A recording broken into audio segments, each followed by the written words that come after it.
Chrebet's in there. Chrebet, you're in there. You want Ryan around the corner? You want Let Chrebet. Let the kid run it. Okay. Get Chrebet in there. Get in there. I got to give this kid some experience. Watch that little kid from yeah, he's a tough son. Oh, he's great.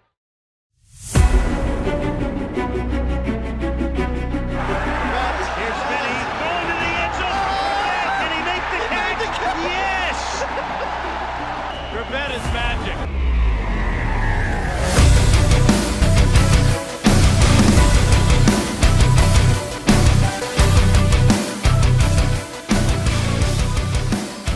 The Underdog Jets Podcast is back, and it's a win. 3 out of 5. 3 wins out of the last 5 games. And, as Rex Ryan once said, folk hero for the win. Wayne, what did you think? Yeah, listen, you know what I mean? Getting a win at this point, some of the, obviously the first thing is, the Jets know how to mess everything up. Now they're messing up the draft pick. Oh, dude, I can't take it. Listen, I realize there's like one game left and we messed up. They got 1, 2, 3, 4, 5 games left, which they can, you don't know how many they could win. You're going game by game, but like, this isn't like a tank for whoever, man. It doesn't, the amount of draft picks we have in the cap space, it doesn't really matter what pick we have. There's no clear-cut number one guy like franchise kind of, quarterbacks. So, they're learning to win. They're learning how to be coached. They're learning how to coach this group of guys, and guys are buying in.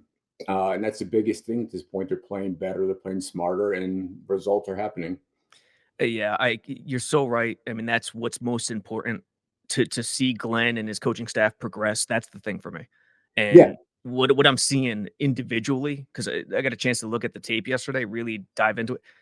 You see a lot of young kids coming along, not playing hero ball and trying to do their specific job, especially on defense. And I love it. It's exactly what they need. Yeah, listen, at this point, you want to see, if you're the coaching staff and management, you want to see the young guys who are filling in for injured or traded guys, how they fit into this system that we're going to run, how they, the mentality of the player, do they listen, are they coachable? You're getting these young guys who are stepping in and making plays. And, I came along, some bad teams, and it's not too hard to stand out when some guys are just, cash out, at this point during the season, it's, gets dark at like 4:00, it's miserable when you're on a losing team, but the guys are really buying in, and you can see that. I would say this, like your 99 season when you were hurt, one of the rare times you missed several games, and you guys started, I think 1-7, but finished 8-8. Ray Lucas rallying. I would say without that second half, the 2000 season wouldn't have started as well. The momentum post Parcells might not have been as great. Does that make sense? Yeah, listen, it had to be. You have to go through that, and who's resilient, and who's, like I said, kind of like just cashed in the season. What I mean, like they're just taking checks and cashing them in. You know what I mean? They're not playing hard. They don't see a future there. They probably not get along with either the coach or position coach, or they know they're not going to be there. But I'm looking at the stat sheet from this past week. You got, Donnie Mitchell. This, people hear, we got 2 first-round picks for Sauce. Kid has talent. And Muji gets them to throw in Mitchell, a second-round pick, highly talented. Started slow, 8 for 102, 52-yard touchdown, 12 targets. The rookie, Mason Taylor, 2 for 21. Mechie, 4 for 19. These are guys who were brought in, and these are the guys who are going to build around. We went from Mitchell being maybe a 3 or 4. Could he be a possible 2 with Wilson now?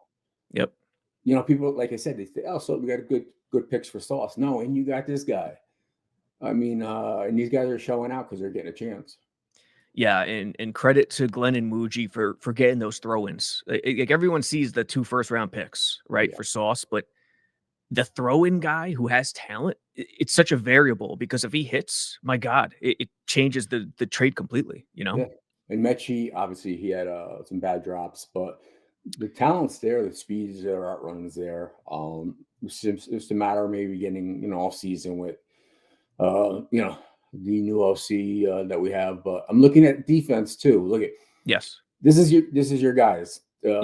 Malachi Moore, Yep. 10 tackles. Isaiah Oliver, 9. Quincy, 8. Tony Allen, 5. Jermaine and Will McDonald. They kept them both. They were untouchable. McCrary Ball. Yep. These guys are young. And a lot of young kids. then you look at the other guys, and there's 2 tackles, and those guys are 22, 23 years old. And your backup running back, who might be the 2A, 2B now, Jermaine Allen, Allen coming back, he's 22. So they're young, but they're being molded right now. Yeah, and speaking of the young DBs, if you look at the screen right now, this is the 4th and 1 play with AZ Thomas right here. I mean, how good is this from a corner? Yeah, it's tremendous. Like to keep your responsibility true. It allows other guys to do their thing. Jermaine, they think they're playing off the tush push a little bit. The linemen are gonna scrape. They're just gonna pinch down low man with Phillips, so Jermaine can peek to the inside because he knows AZ's behind him. right. And that's what I mean by just playing team ball and doing your job. Yeah, getting there and being violent. I was with Cade. Cade plays Yes. college football, and just talking about we're both technicians. We're right head across spider, right on the hip. Because you go too low, you can get stiff arm down. Too high, they break tackles. Yes, This is perfect. I mean, right there, head across. He didn't get another inch. And then Jermaine, the speed. Even if this guy stumbles, he's not making it. But look at the pursuit. Look how many people go back to the last slide at the end. Okay, right here.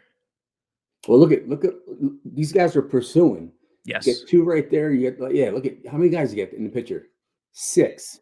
and it was a misdirection. They had zone action going the other way. So you got 6 guys in the picture. Yep. How many Falcons? Basically, None. whoever None. this guy's in the back and the runner. That's like you're playing for your job, every play. Yeah, a snapshot of that is basically what they're all about right now. Yeah, and why I love this play too is because it's 4th and 1, high stakes, nut crunching time. The zone, the 3rd and 1 that they had a punt on. It wasn't 4th. Oh, that's right. I'm sorry, Yeah. 3rd and 1. Yeah, it was 2nd and 6. Jet motion made it to 3rd and 1, Yeah. and the jet motion came, but the zone was going to the right. So you watch Sherwood plug it. All these guys do their job on the front side because they know the backside's going to be responsible. And that's what I love. Just do your responsibility. That's it. Go in your gap. I mean, dude. Like I said, these guys are flying to the ball. Like you said, it's not just it's a team right now. You might not know anybody on that. Those 6 guys have Quincy and Jermaine, but that's how it's going to be. And this was, by the way, this was the zone I was talking about. Zone one way, jet motion the other. There it is. Yeah. And they got 5 yards, but because Malachi Moore got kind of caught up by a tight end, but that's okay. He was in the right spot. Yeah. So, whatever the case, they're flying to the ball. Yeah. You could just see them. They're just in their stance, just out there, raring to go. Yep. And look at this misdirection. Everyone one way, jet motion the other way, and they're covered. They're doing their job. Yeah. Just keep them bouncing to the outside. He kind of got held a little bit too, but yes, he got hooked. So that's the defense. They're flying to the ball. Obviously, AG takes pride in that. Mm-hmm. Like you said, offense. Those 2 tackles are doing a hell of a job. They are, and they just need more of that. Need more of them. More of the guys that want to play that way, and they're out there. They're on the street. They're in the draft, and now it's up to Muji and AG to bring them in, and they got a whole off season to do it. But obviously, they're going to find out a lot in these last handful of games. Yeah, and listen, Mitchell and Mechie, they've been inconsistent in terms of catching the ball, but that doesn't mean it's going to stay that way. I mean, Mitchell was a top draft pick. Like, the talent is obvious and it's apparent, and there's a lot you could do with him, as we saw with that 50-yard touchdown on Sunday. Yeah. Listen, you can go back, and this is the worst thing you can do as a Jet fan. You go back and you look at, Falk. They gave him a chance to go for the field goal. Yes. They didn't go for it other places. They didn't go for it in London, but Yes. in that, monsoon, a shitstorm, he kicks 58-yarder in that.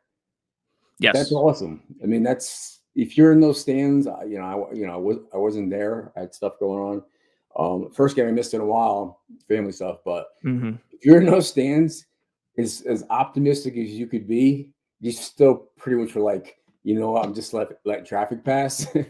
I'll just stay to the end, and it went through. Were you not surprised? I mean, we were at home in the comforts of our home, but people who stayed out there for 3 plus hours. That's the fans, man. Those guys hanging there for decades, and a million more that just weren't there, just hoping and praying. But the worst thing you do is look forward and say, we could win this one, we could win that one, or go back and say, we lost by 7 to the Panthers, 2 to the Broncos, and 2 at the Buccaneers. We lost. You can't go back and do that, and you can't look forward saying, maybe we could beat the Dolphins, Jags. You know what I mean? That's all I can say as a player and a Jet fan is just to live game by game, be happy with the progress, because it's being made, and even the worst Jets pundits say, see it. Not that their critiques matter, but you can't not acknowledge it. You can't look on the film from months ago and look at this and see it's the same team. Correct. It's not. And your point about the future, the best laid plans, it never works. I don't care who you are. If you're the Chiefs and Reed, what you envision for the future, if you're a GM, it just never works. You might have a rough outline, but you have to adjust along the way. Yeah. And I think one of the great positives, the first draft looks good. The trades look really good. The in-season trades. Yeah.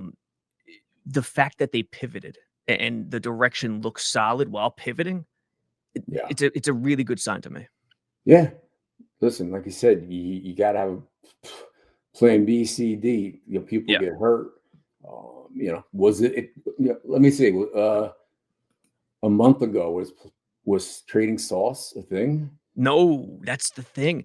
When Glenn took over, it really wasn't. It wasn't a full rebuilding deal. They had talent. They wanted to compete. Glenn said the right things. We're going to compete, and I agreed with that message. The right message. Yeah. They re-signed Sauce and Garrett, which I was uneasy about because they hadn't won yet.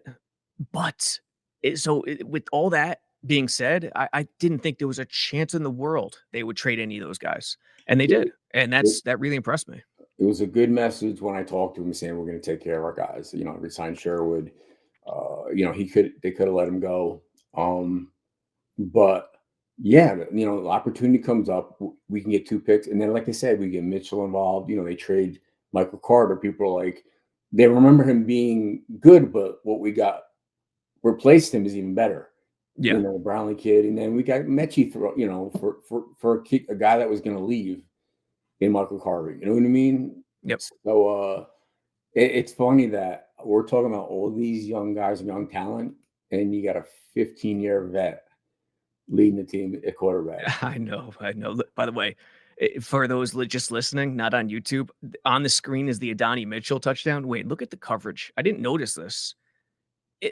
The defenses play the Jets so often, just press single high.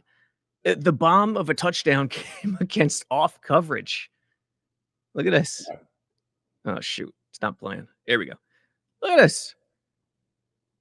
Quarters off coverage, and he still gets behind him. The good thing is you taught her as a receiver not to push off. Yes. He slowed down for a second, and that created contact to create separation for him to catch the ball. Interesting. You know what I mean? It's just you're not pushing off. I mean, he actually slowed down, and the defender kind of pushed him better into where the place was dropped, where the ball was dropping. But but Tyrod, you can see, Tyrod, he's getting rid of it. Yep. See, if you can't see it, but The saying is, this is when he decides decides to trigger the ball. Yeah. Yeah. Well, this is the truth with quarterbacks. If you're even, you're leaving. Yeah, and there he is. There's the ball release. I don't have to be behind the guy to throw it. Throw me open, but yeah, if they see you're even, and that guy's still on his back pedal, just throw it as far as you can. Just put a little air on it, and yeah, it's a great catch, great concentration. Yeah, and this is what they needed to do. The fact that Mitchell, Tyrod, he's got a great. Sometimes he's conservative, Tyrod, but he's got a great deep ball. Yeah, but yeah, go ahead. He looked the safety off, and 31 Yes. and 31 couldn't get there. Yep. Yeah. Great design. Tyrod had to have looked him off because quarters.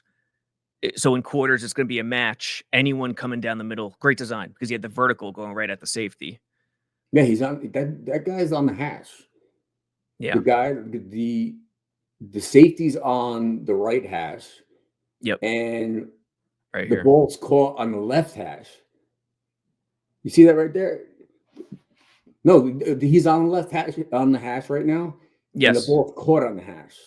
On the same hash. You see Yeah. where that safety is? Yep, right behind He's him. on the hash, and the ball's caught on the hash. Yeah. That's just the quarterback being smart, and the receiver. I always say, listen, just when you think you're not going to get it, you're going to get it. That's the play you like. Slow down a little. Yeah, I'm telling you, it's schemed well. And the guy, Mechie rang in and got the attention of both safeties, and that opened for Mitchell. Listen, that's the thing about having like a good tight end or another good slot. You need to get up as fast as possible on the other safety to draw the attention. If you got someone that's a little too slow, the guy back there never gets out of his comfort level. And well, Mechie flying out of the field, that guy was opened up and completely turned his back to Mitchell. And let's be honest, AD, he's a different type of receiver than the Jets have had in a while. Yeah. They haven't. Garrett, for how great he is, AD's that true vertical guy, X receiver down the sideline, down the numbers. They haven't had that guy in a while, I feel like. Listen, everybody's got to play a role, and you don't want everybody to have the same qualities and traits. You know what I mean? Mm-hmm. Yeah. Hey, dude, look at our return game too. Oh, how good is Chris Banjo? The special teams and the returner. What's that? Isaiah Williams. Yeah. Yes. Here, Mitchell is 6'2", 205. He's 23 years old, man. Second pick last year from Texas. That's a blessing, man. I mean, that's a gift. It's a holiday gift. Yep, it really is. And also, one more play. This one, no one's going to break it down, but it is such a – actually, that's the wrong one. We won't go over it, but the punt, they got backed up, tie game, end of the fourth quarter, penalty. I think it was penalty on first or second down. Jets fans will know what I'm talking about. They needed a punt from McNamara to get them out of trouble. A regular punter, the Falcons would have started around midfield and just needed 10 yards for a game-winning field goal. He put hang time on the ball to such a degree. I couldn't believe it watching it, being there. I couldn't believe it. And they started at their own 35, 36, and the defense did the job. So it's such an unsung thing, but special teams, that punt to get them out of trouble, that extra hang time, it was just absurd. Yeah, if you could flip the field like that, it's massive to have that weapon, that punter and kicker. So Isaiah Williams, the same kid that was in training camp, right? Isaiah Williams, Gibson, he replaced Gibson. So they got him on waivers from Cincy during the season. But it was early. It was like week 2, week 3 or whatever. Gotcha. And he struggled. He struggled early too and fumbled after Gibson was cut. But credit to Glenn. They stuck with him and now he's paying dividends. You know what? So Isaiah Williams is a receiver, right?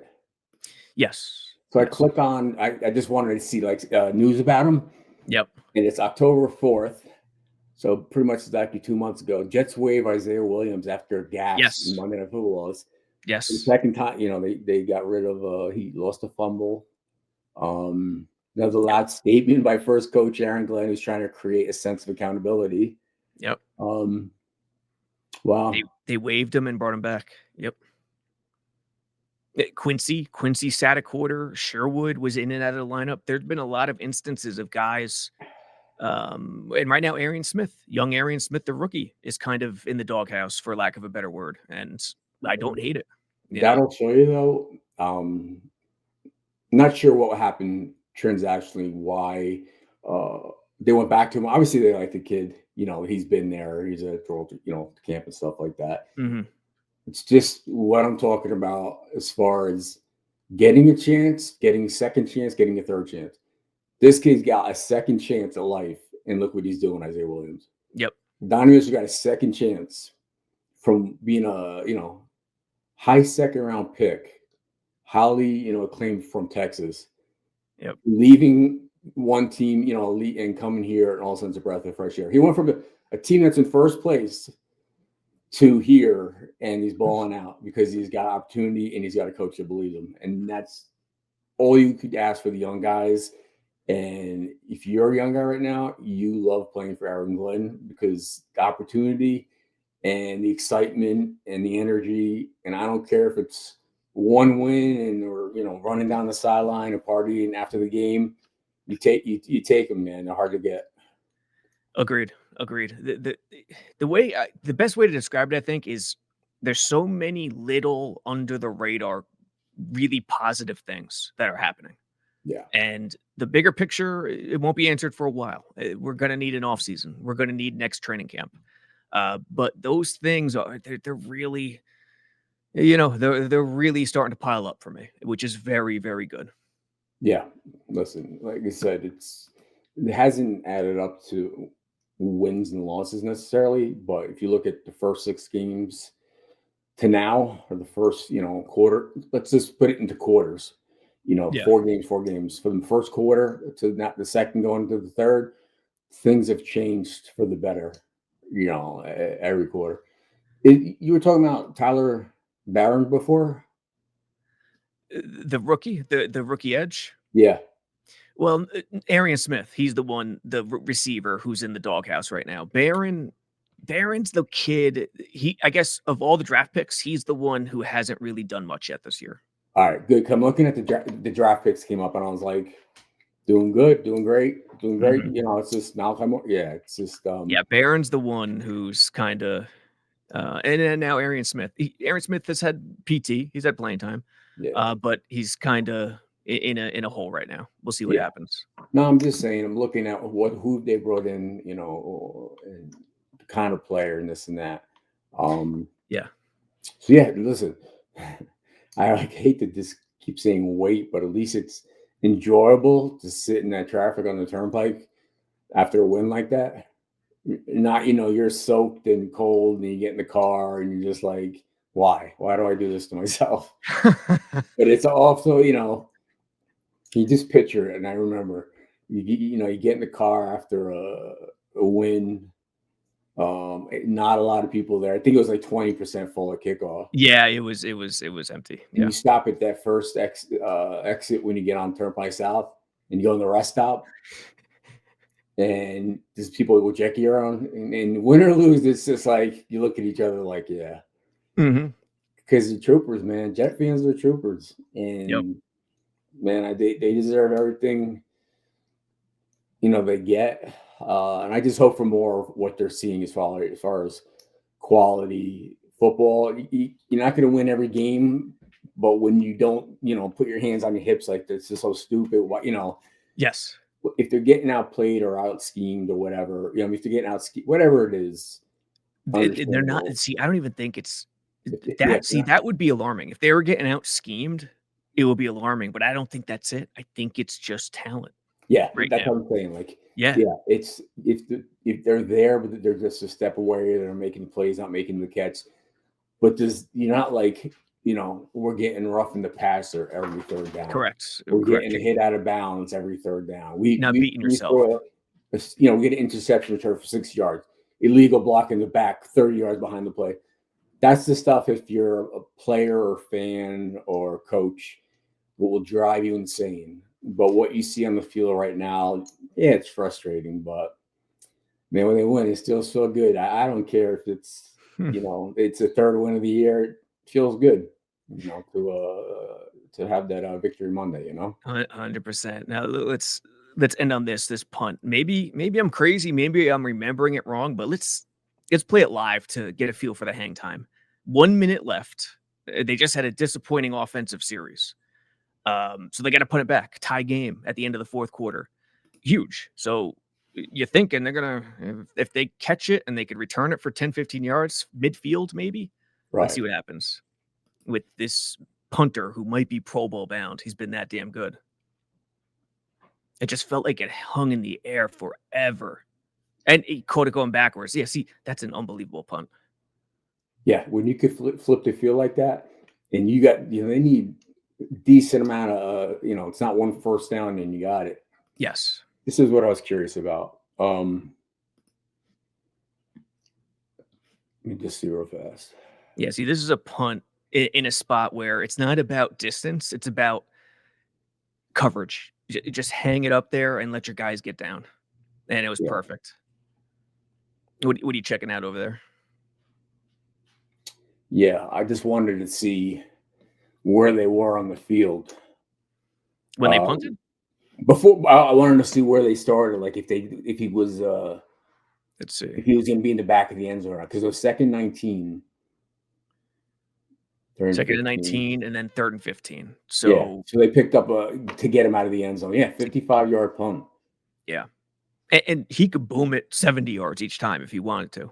And Stigers made the tackle. Yeah, Stigers has been great as a gunner. Just tremendous. Hey, another thing. He clipped that guy right where he needed to. Guy fell backwards. There was no falling forward. It was a short solo tackle. Yep. Yeah. Very situational. Very. Back to what you learn when you just start playing football, man. Yep. Head across the body, wrap up, drive your legs.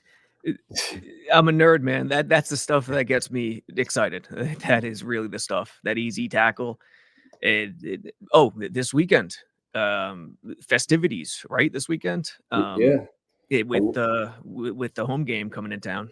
Yeah, alumni weekend. I was telling you before, they have a lot of guys come back, more and more every year. They might have had 60, 70 guys last year come back to, they got a big thing for the players, an event, dinners, and all kind of stuff for us. Like I said, guys from the 60s, 70s. I was joking that, they ask you if you need a wheelchair just to let them know before you get there. And there's guys in wheelchairs. I was pushing Bruce Harper in a wheelchair last year. You were pushing who? Bruce Harper. It's just such a long walk. Bruce. Heart and it's just a lot of standing around. Like there's guys all over the place in wheelchairs. It's awesome. Yeah, it's a great thing. I don't need one because I get to lean on Bruce's, but like a walker. But they also kind of celebrate in the Midnight Miracle thing too. Really?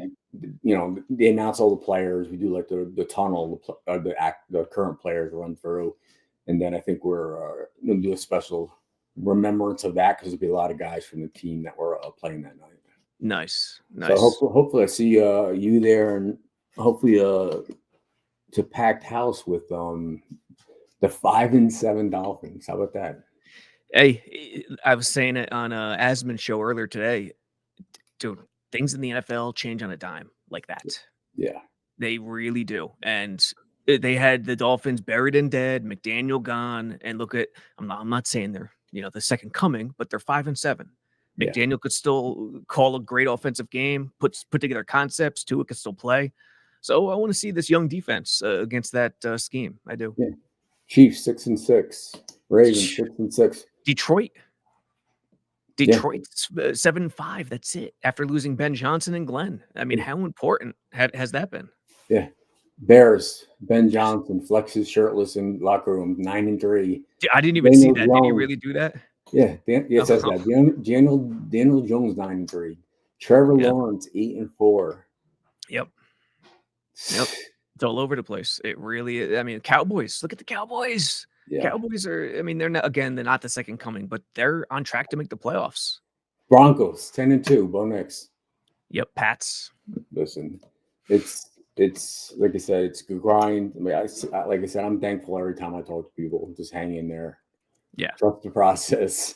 But to the Jets fans' credit, right now, I feel a groundswell of positivity because it's not even about the wins and losses; it's about the coaching staff and seeing that improvement.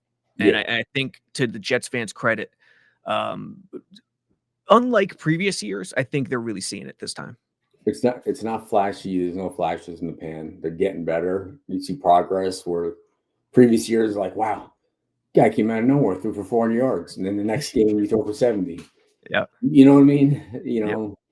It happens like that. But if you could leave and be like, yeah, they tried their hardest is one thing. But when you're leaving, like I said, you're pounding your head against the car window. That's when it's not good. And it hasn't been like that in the last, like I said, quarter of the season. So more of that. Absolutely. All right, Wayne. Hey, we'll hopefully I see you Sunday. Fans come to the game. Hopefully the weather be okay. The rain, enough with the rain already. Jeez. I don't care the cold, just no rain. Yeah. I'm getting old, man. I'm gonna bitch about the weather. 10 I'm years too old. younger than me, dude. If people don't know that, hold on. Sunday. All right, Sunday clear. Low of 28, high of 41. Okay, I could take dry and cold any day. Yeah, that's me. That's good. We're gonna have freaking parkas over our jerseys. That's the thing. When we're in the rain or the alumni's out there, and or the cold, we wear like our big jackets, but we have to take them off like all at once to get. Yeah, you have to show the jerseys. Yeah, they yell all at once. Jackets off. It's hysterical. Like we're like little kids in school. Picture time. Yep. Yeah. All right, man. All right, Wayne. Everybody, discount code 80 at the site, and share the video on YouTube and all that good stuff on iTunes and Spotify. Wayne, see ya.